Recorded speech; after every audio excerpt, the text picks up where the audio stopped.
the newsagents.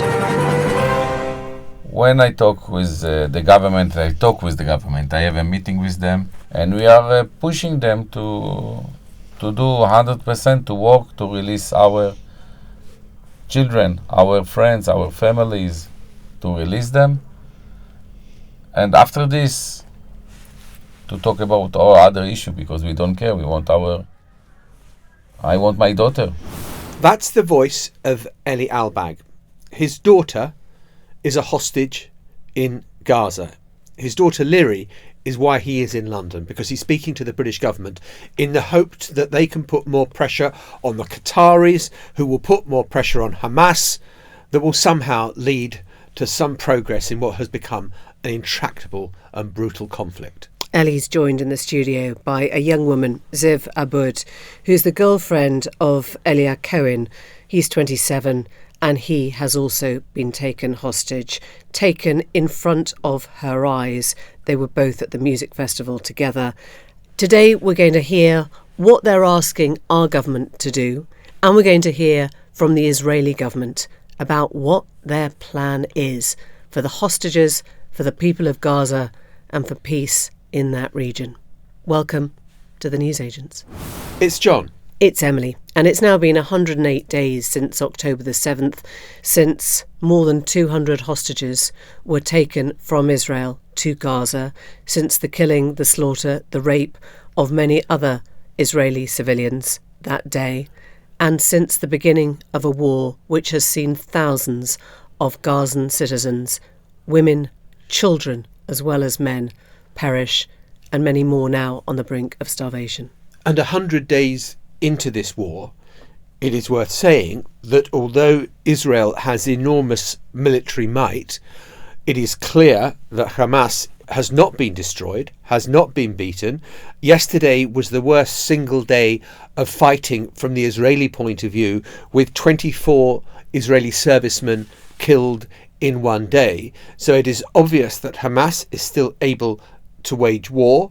All the time, these hostages are stuck, presumably underground. We don't know in what conditions. We don't know for sure how many of them are still alive. There is talk now of a deal, of some kind of deal, brokered by Qatar, which would involve a 2-month ceasefire. Israel is tight-lipped on any details of that. They don't, in the old language, want to negotiate with terrorists.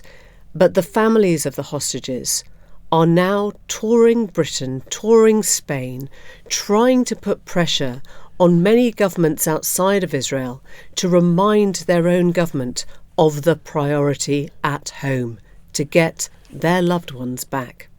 Well, let's hear now from Eli Albag and Ziv Abud.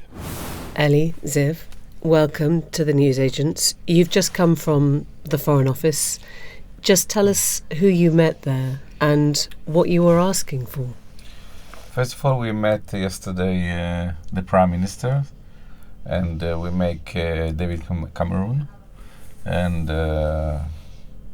we are here to show us our story, and that people will know here in London. First of all, we need a help, and the help that we are requesting is that all the governments and people here will talk with Qatar, and Qatar will only Qatar can push Hamas. They have a lot of power, and because they are investing in the Hamas billions of dollars. And we request from the Prime Minister to talk with Qatar and to push them. And do you think that the answers you got from David Cameron and from the Prime Minister make you think that they're listening to you? Yes, they are listening and they are with us, because first of all they understand the situation. We are peace people. We want to live. We are democratic. And what's happened in 7th of October, it can be happen in any place in the world, even here in Europe, even in London. And in terms of the Israeli government, I can't imagine what suffering you've both been through these past 3.5 months. It must be incredibly difficult. Do you think the Israeli government is going about things in the right way? I'm not sure. I tell you honest, I'm not sure. But in the other side, I don't want to be in this seat. From one side, I blame my government because this is my government and they didn't protect us. And what's happened, that 1,500 people killed in one day and there was 240 hostage, they take it the same day. So I can come and blame my government for this, and I blaming them. But from the other side, if they have someone idea how to release my daughter, how we released her boyfriend, if they have someone have to ideas how to do this, I will be very glad to hear. Do you think that your daughter, that your boyfriend, the 130 hostages, are still the priority for Netanyahu? Does it feel that way? First of all, I hope that they are the priority for them.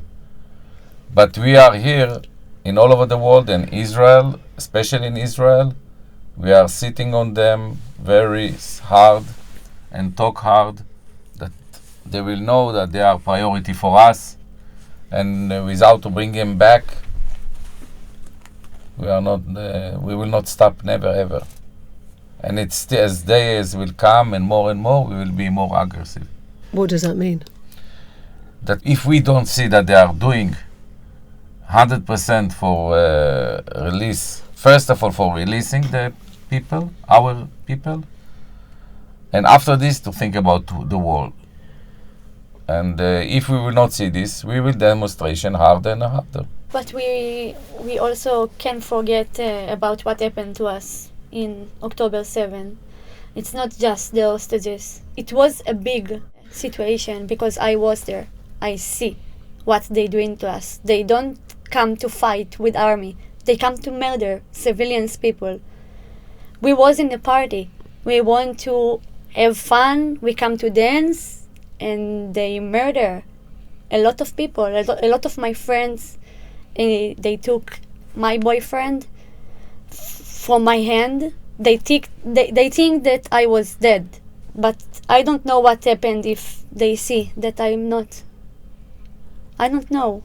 I laying 6 hours in front of my eyes. I see my nephew was murdered with his girlfriend, with more 16 bodies, and I sit in the shelter with all these bodies. On top of her. The body was on top of her, and they were thinking that she's dead. And it's your boyfriend that's now being held hostage. You must live with that day, every day. Yes, I stuck in October 7. This is very difficult. It's not something that I can even imagine. It's very hard. But we fight for him because he can't. He and all the hostages can't fight right now. So the families doing the fight, not just in Israel, in all the world, because we need help. Sure. Can I just ask you, when you see the destruction in Gaza City, in Khan Yunis, wherever it happens to be, and the way that the Israeli Defense Forces are, are kind of attacking, do you still have confidence that the hostages will be freed, given the scale of destruction that we're seeing? It's a hard question, really hard question. I don't know what is right, what is wrong, and how we can do and what we can do, really.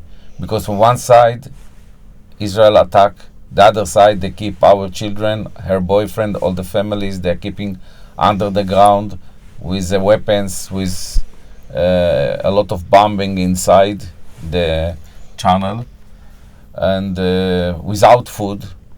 They sleep on the floor, without water, without medicines, without some hygiene for a woman, and I don't want to talk about what they do to them, in these 108 days, for me it's very difficult to talk, that they touch them. And this is killing me day by day. But I try to think about other things. And what I'm thinking is to fight, to bring it back, and after this to solve all the other issues. When did you last hear any news from Liri, from Elia? I get Sign Life in the first month. Sign of life. Yes. So he was still alive a month. But now for 2 months we didn't get nothing. We also have a picture from Gaza. They was very happy about all the things they do, so they film everything.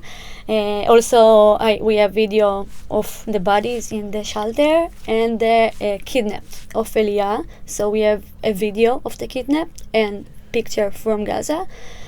So we know he is alive until 1 month, until the first month. And Liri is 18.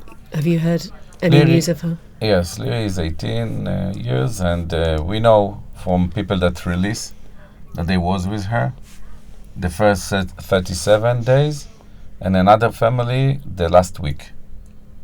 So it's mean from 26th of November, we know that she was alive, she was okay, the body was okay, she's alive, and not injury. We're about to speak to the Israeli government now. What is the thing you need them to do now? When I talk with the government, I have a meeting with them, a weekly base, and we are pushing them to do 100% to work to release our children, our friends, our families, to release them. And after this, to talk about all other issues, because we don't care. I want my daughter. Who don't want to do, I try to give you what I feel and how I feel. I cannot. Do you think that Netanyahu is right when he says we cannot stop fighting until Hamas is destroyed, even though it's possible that if there was a pause in the fighting, a ceasefire, you would get the hostages freed? I'm not sure that this is correct things. Sometimes I'm argue with him too, because I say, first of all, release our people.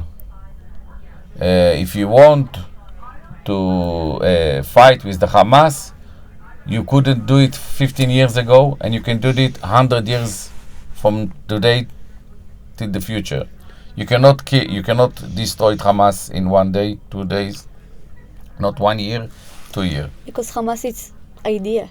It's a terror organization, of course, but it's idea. And you can't destroy an idea? Of course, we can't. Eli, Ziv, thank you very much. Thanks for coming. Thanks very much indeed. Thank you. Thank you. Joining us now is the Israeli government spokesman, Mark Regev. Mark, we've just been speaking to the families of hostages, people that you know well, who worry that your priorities are not right, that it should be to get their family members, their hostages freed first, and the war has to come later. So, of course, we have to empathize and reach out to the families because they're going through living hell. I mean, for close to 110 days now. Their loved ones have been held by Hamas, and everyone knows what Hamas is capable of. Not only did we see the violence that Hamas committed on October 7th, when they butchered and they raped and they murdered and they mutilated, burnt people alive. Yes, all that was seen on October 7th. But then from the hostages that were released in November, the 110 that got out in that first grouping of hostage releases, they told stories of physical and psychological abuse.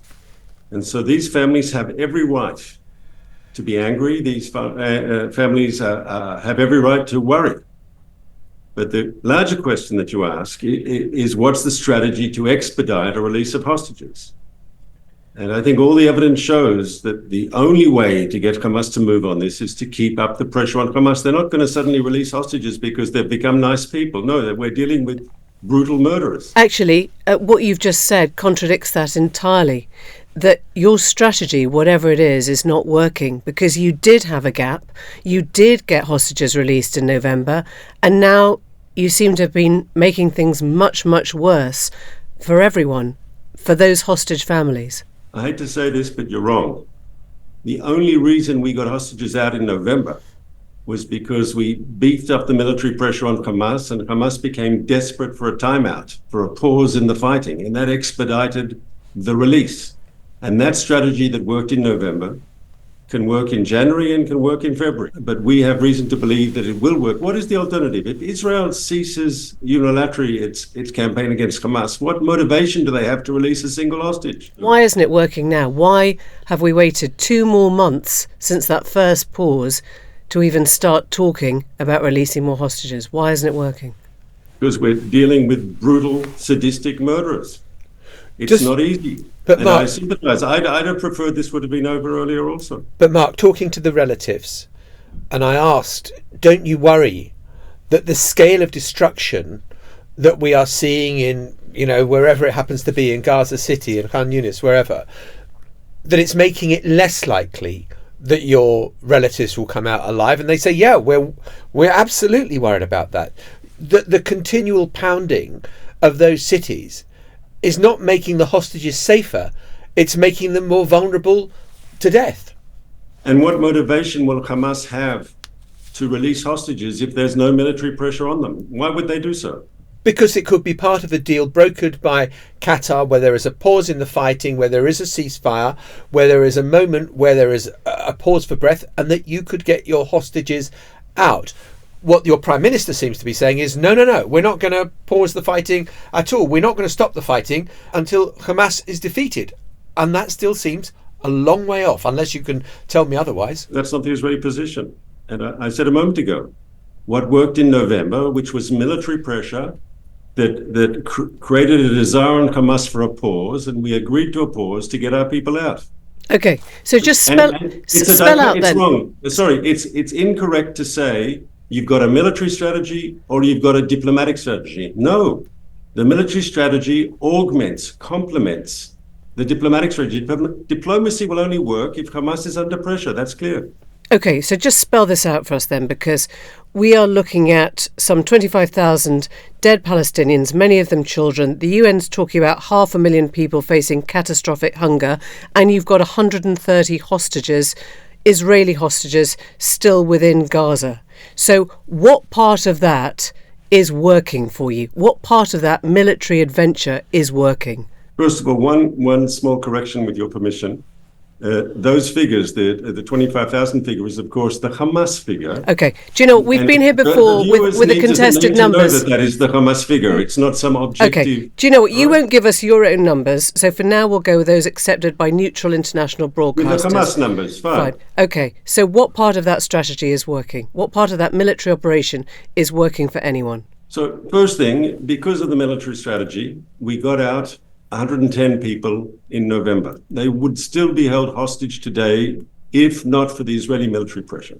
Today, we've destroyed Hamas's organized military machine in the northern Gaza Strip. They are no longer capable of working in battalion formations, in brigade formations. As an organized military force in northern Gaza, they no longer exist. There are, of course, pockets. There are squads. It's not like they can't do anything.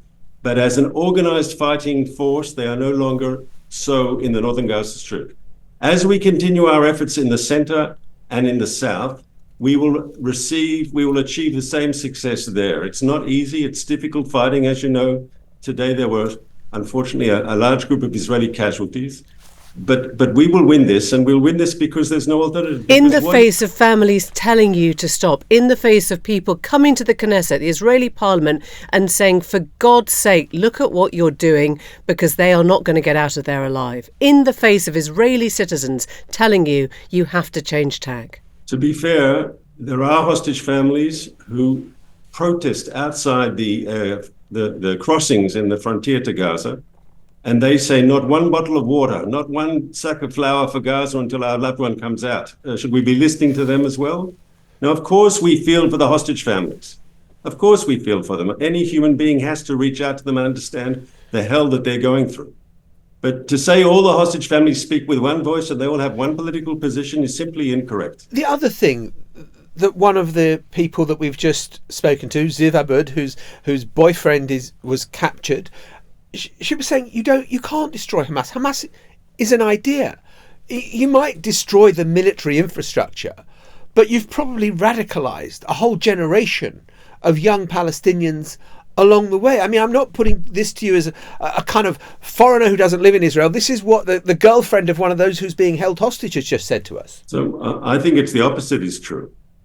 If Hamas were to achieve a victory, they're not going to, but on the hypothetical point of view, that would energize extremism, radicalism, not just in Gaza, but across the Palestinian territories, across the Middle East, and I suppose even beyond the Middle East, because a victory, what would be perceived as a victory for Hamas would energize radicalism everywhere.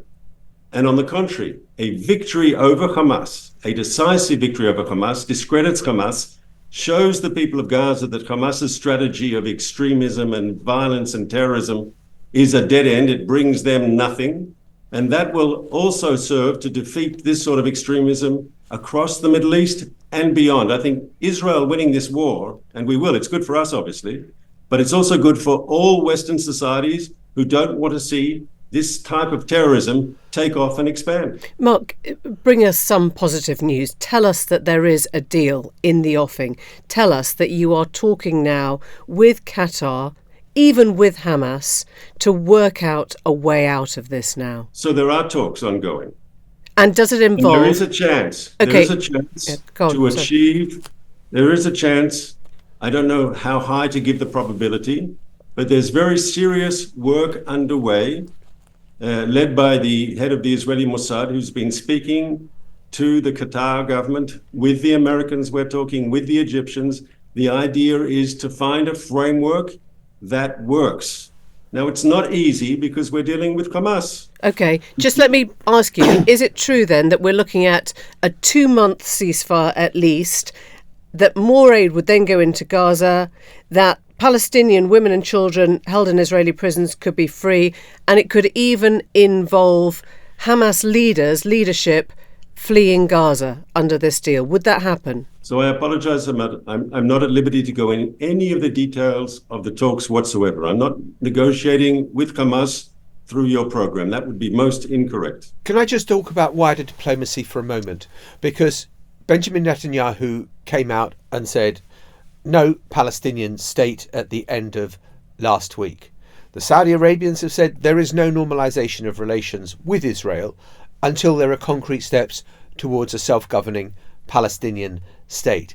Isn't there a profound danger that you could win this war against Hamas and lose strategically in the rest of the world, with Israel becoming a pariah state? So once again, I beg to differ and say the opposite is true. It's crucial that Israel win this war because Hamas, as you know, is a brutal enemy of peace and reconciliation. And Hamas is also allied with groups like Hezbollah in Lebanon and the Houthis in Yemen and the Iranian government headed by the Ayatollah. And if their axis is seen as victorious, that endangers the alliance of Israel and the more moderate Arab states, the ones we've made peace with and the ones we're about to make peace with. So for the future, strategically, of the Middle East, it's crucial you have a decisive Israeli victory. And it's crucial, and I believe... But they would say it's crucial there is a Palestinian state, or there is a pathway towards that. Otherwise, there is no normalization. We normalized ties with 3-4 Arab states in 2020.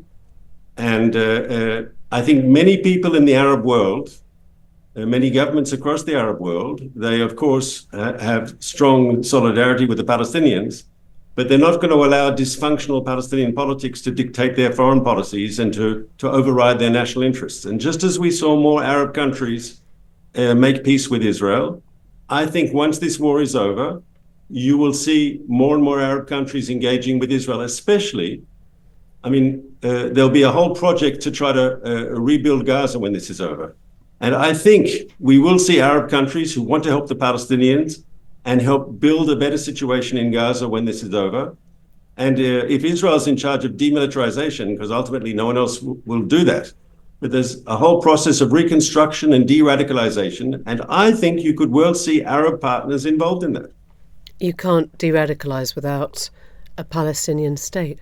Our policy on the issue of Palestinian state was, as articulated by the Prime Minister, is a formula that goes like this. The Palestinians should have all the powers to rule themselves and none of the powers to harm Israel. Now, the second part of that formula, none of the powers to threaten Israel, that is, of course, especially powerful today after what we went through on October 7th. I mean, if you think about it, Israel pulled out of the Gaza Strip in 2005. We took down all the settlements. We pulled back to what the international community considers the internationally legitimate border. That's the 67 lines. And the Palestinians were given total control over a territory. We controlled our borders, of course, but there was a pull-out, settlements came down. And what did we get in return? You could say they were given a state in many ways. Mark Regev, grateful to you. Thank you very much for being with us. Thank you very much. Thanks for having me. Thanks. You and I have both interviewed Mark Regev many times over the years, and I was struck by, you've got to trust us, it's working. And I think that with each passing day that becomes more and more difficult when you have seen the pressure, you've seen the bombing campaign, you've seen the military assault, you've seen the destruction in Gaza, to believe that this policy is working, because at the moment it has been going on a very long time. The destruction has been immense, the death toll absolutely horrendous on the Palestinian side of all of this, and the hostages seem no closer to release, and Hamas no closer to being defeated. I think there's always an intellectual narrative, isn't there, to what Mark Regev tells you, that if you don't defeat the terrorism of Hamas, then you will see more resurgence from the Houthis, more resurgence from Hezbollah, more power put in Iran's hands. And yet you can tell yourself that story, but on the ground, what are we seeing? We're just seeing the territory of Gaza absolutely destroyed. We are seeing hostage families here. I mean, that must be quite humiliating for the Israeli government to see the hostage families coming to talk to different governments, because whatever they're saying at home isn't really working, even though those channels of communication are open. So I think one thing is, whatever you tell the rest of the world about Israel not being isolated, or, public opinion not being turned against it, or even that the military solution is the only one, in real terms, I think if they don't find this ceasefire, this deal, this whatever Qatar can broker, they're going to be in a really difficult situation in the weeks ahead. Well, Emily, you said to Regev, give us something to hope for. At the very best, you'd have to say it is the merest glimmer at this stage, and there is still such a long way to go. We'll be back in a moment where we're going to be talking about voter ID. Seems a bit prosaic compared to some of the stuff we've been talking to, but how will the next election be fought in the UK, and will it be fair when some people might not have the necessary paperwork to be able to vote? In case you didn't know, there's a general election coming in this country this year, and we'll all be able to go and vote, except, of course, if we haven't got our ID cards. Now, elderly people who've got a rail card will be able to take that as ID, and they'll be allowed to vote. Younger people who've got student rail cards, that's not going to work. And it's led to some people saying, what the hell is going on? And why are some people almost seemingly being discriminated against? Now, we raised this last year, if you were listening, just before the May elections, which was the first time that people had to take ID cards with them to the polls. But the FT has got a story today which really throws us into starker relief, because it is now coming from the UK elections watchdog. The head of that, John Pullinger, has told the FT that these voter ID rules could be seen to benefit the Conservative Party. And he's not saying that this is a bias. He is saying that Conservative ministers are opening themselves up to this charge because of the way that the voter identification scheme has been designed. And by that, he isn't questioning the need for voter ID at the polls. He's questioning the kind of ID that people are being made to bring with them, And who is being left out, most crucially? Look, this is something, as Ellie said, we've covered it before because we think it's really important, and it is the biggest change to our electoral law that we've had really since the last extension of the franchise, which took place in the 1970s when it came down from 21 to 18. We've never had this in this country before. We've never had a situation, apart from Northern Ireland, where it's been in place for particular reasons there since the mid-1980s, where you have to go to your polling station and show a form of ID. And there have been concerns from the very beginning, leaving aside the accusations that it looks like the Conservatives potentially are trying to tilt the balance in their favour. One of the big problems we've got in this country is not enough people vote to begin with, and there are lots and lots of people who simply do not have a form of ID. The poor in particular often don't have a form of photo ID. The young don't have a form of photo ID. And we've got a problem already where millions of people aren't on the electoral roll, and they should be. So you put all of this together and you potentially have a crisis of our democratic system taking place at a general election in a way that we've never had before. The other thing about it is, it's trying to answer a problem that isn't actually seemingly there. No. There has been no great incidents in British elections of identification of people, false identification, impersonation, going to a polling station pretending to be somebody else so that you can vote or whatever. There have been problems, of course, in a number of elections, but they have been of a rather different nature, where in certain communities, a community leader kind of takes up all the postal ballots and decides who everyone is going to vote for. Of course, that needs to be stamped out. But actually at polling stations, to present voter ID to go and vote, there has not been a big problem of impersonation. And so you kind of think of all the problems where on this podcast over the months we said, well, what on earth is the government going to do about this? And what is the government going to do about that? They've decided to act on something that no one was saying was much of a problem. Look, I think if you speak to Conservative ministers, the government on this, they'll say it is ridiculous that you need to have ID for just about anything you do. You need ID to collect a parcel, you need ID quite often for delivery, you need ID when you check onto a plane or whatever it is. Why wouldn't you have it for the most important part of our democracy? I don't think that's the problem that Pullinger is raising here. He's saying it's fine to modernise with the time, but to Lewis's point, why does it look as if you are skewing it towards people who have more security in their identity, whether it's through owning a home, whether it's through council bills, whether it's through sort of mortgage letters, whether it's through something that gives them the security of being in one place. And that person tends to be older, tends to be more affluent, tends, dare we say, to vote Conservative. And the government will say, well, actually, any young person or any person who hasn't got the right ID, anyone who's poor can sign up to, a sort of new system of ID, and we will provide that. The question is, will they bother? In a good year, yes, they will. If you're angry, yes, you will. If you're happy, yes, you will. But most people, I'm guessing, will not remember in time, will not put this on the to-do list of things that they have to do before a big general election. I've got no problem whatsoever with voter ID in a system like you have in France, where you have ID cards. The problem is the government wants to introduce a system where you need ID to exercise a fundamental democratic right without providing the universal means of having an ID. This is obviously something that came up in the New Labour years. The Conservatives were against it. They maintained their opposition to it ever since.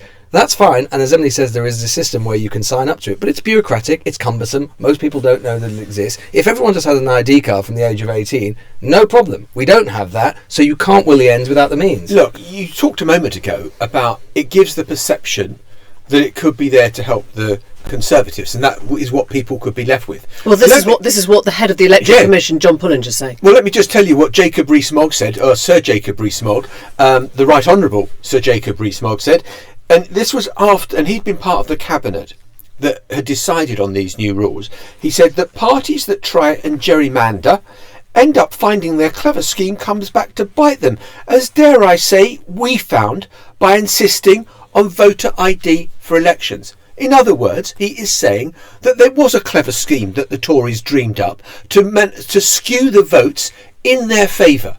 He's more or less admitting that the Tory government that he was a part of was involved in a gerrymandering scheme, the likes of which you would have seen in the United States of America in segregationist states. I mean, it's an astonishing quote. Well, it's like voter suppression, right? That's the point. Is rather than gerrymandering, it's a form of voter suppression, potentially. Where this gets interesting, I think, is when you look at how many people are missing from the register.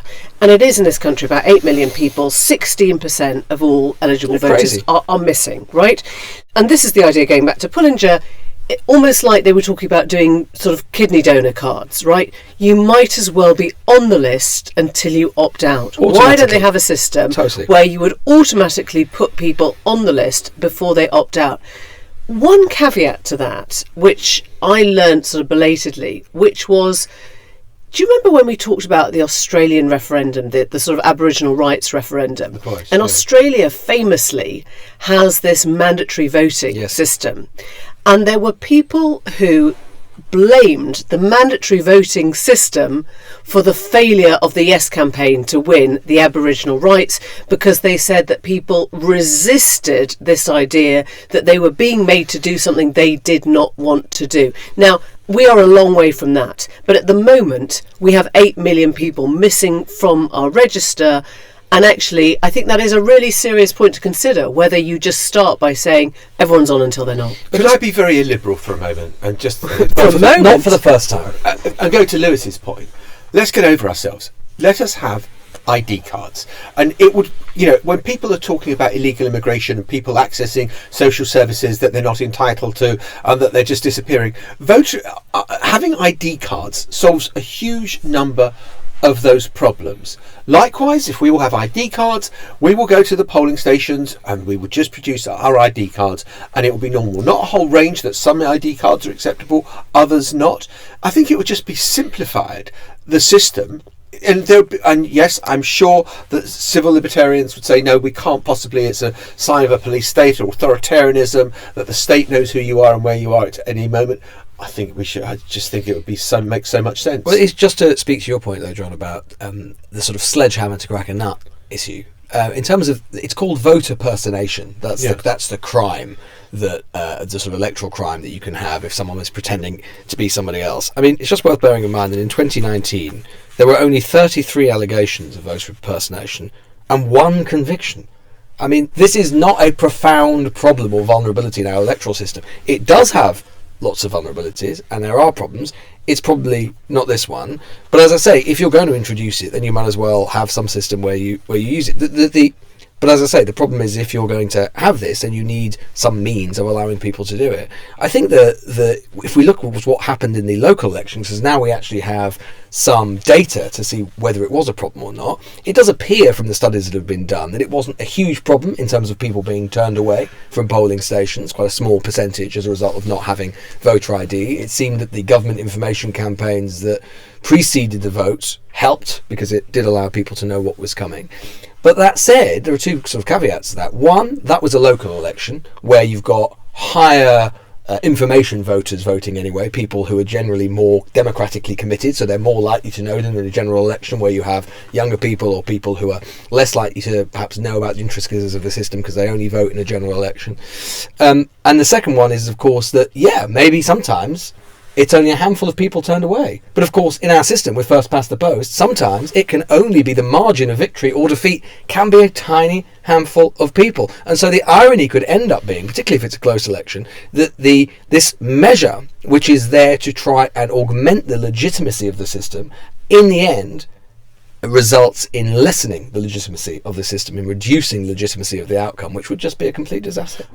Before we go, Emily Maitlis is going to be drinking loads of coffee because she needs caffeine to keep her buzzing and awake. Oh, you just wait for tomorrow, folks. I know, she'll be bouncing off the walls. Here we go. I like to think that the good people of New Hampshire are starting earlier than the people of Iowa, because I think we're going to get the coverage at about 6 p.m.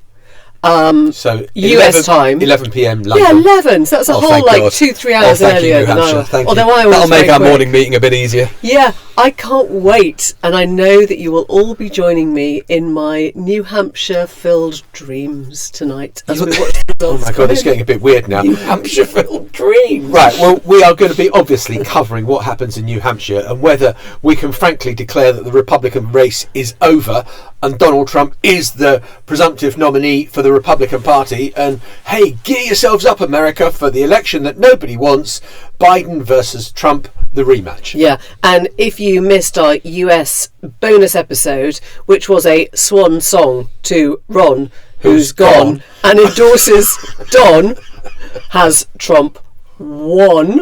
I'm trying to work out if I'm It's a the one haiku. lacking sleep. In fact, No, this it's is a my perfect dream. haiku. The Japanese eat your heart out. Yeah, they'll be Bye-bye. proud of us. Bye. Bye-bye.